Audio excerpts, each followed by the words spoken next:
July the 15th, 2009. Thank you so much for tuning in to Call the Cops. My name is Officer Jamie Keneally. As always, well, we always have good shows. Tonight, possibly great show because we got my boy Phil Terenzi, Sergeant from the Harbor Patrol in the house.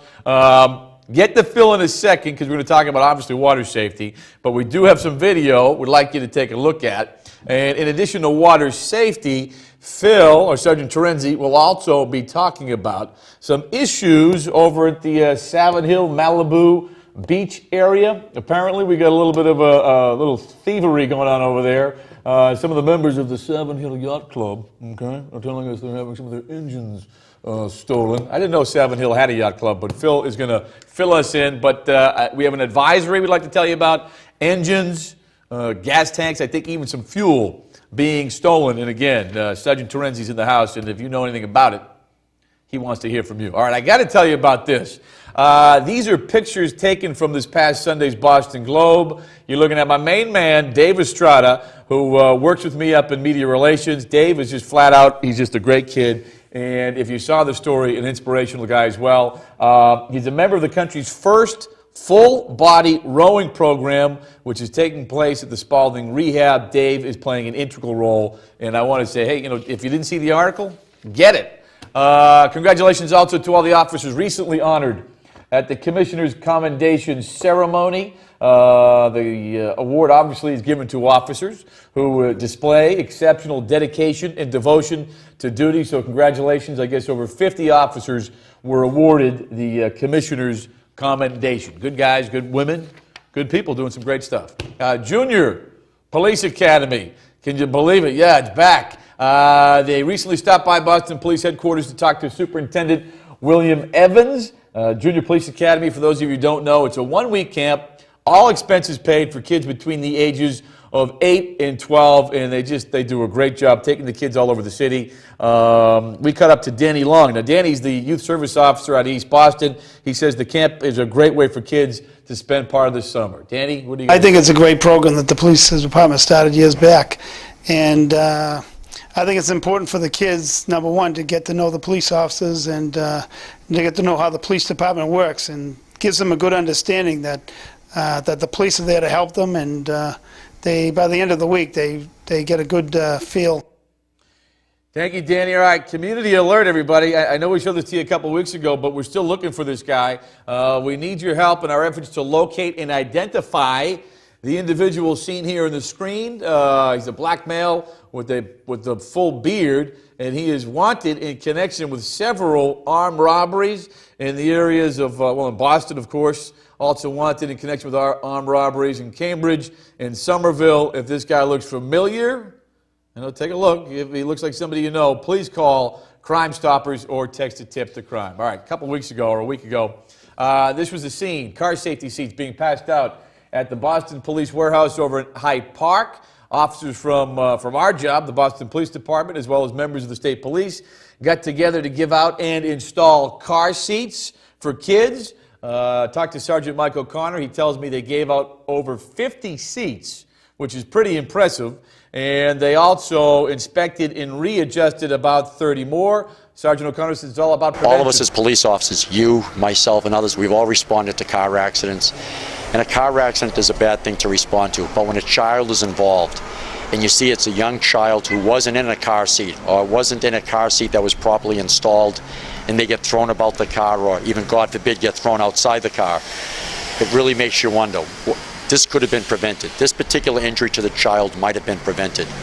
Yeah, some good stuff there for sure. All right, department recently held a promotional ceremony. This was a scene at the Boys and Girls Club over in Roxbury. During the course of the ceremony, department named 3 new deputies. So congratulations to Deputies Murner, Deputies King, and Deputy Andres, as well as they also named 2 new superintendents, Superintendents Fitzgerald and Superintendent Billy Evans, who you saw earlier in the show. Now, part of the ceremony, or during the ceremony, it's customary for family members to get involved and actually pin badges on their loved ones. Eric Murner, Cadet Murner, did it for his dad, the Deputy Murner, and here's what they had to say about the ceremony after the fact. Talk to us. I felt good. I'm really proud of him. He's worked hard for a lot of years, and he deserved this promotion, and it gives me something to aspire to. Not only is he my son, he's my best friend. We've been through 1,000 hockey games, 1,000 baseball games, rides in the car together. So he's, very special to me, and to have him pin me, it was very important. And being a policeman, there's a lot of games I had to miss. There was a lot of birthdays I had to miss. Sometimes running out on holidays, and this is a day for your family, and to have Eric pin me was very special.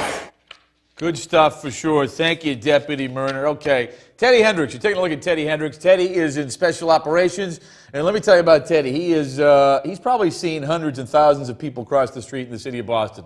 And if you've seen it sometimes, well, let's just say pedestrians could probably be a little more careful. In fact, Teddy says if he was crossing the street, he says he'd be extra cautious. Talk to us. They want to cross when there's no crosswalk and just jump in front of a vehicle.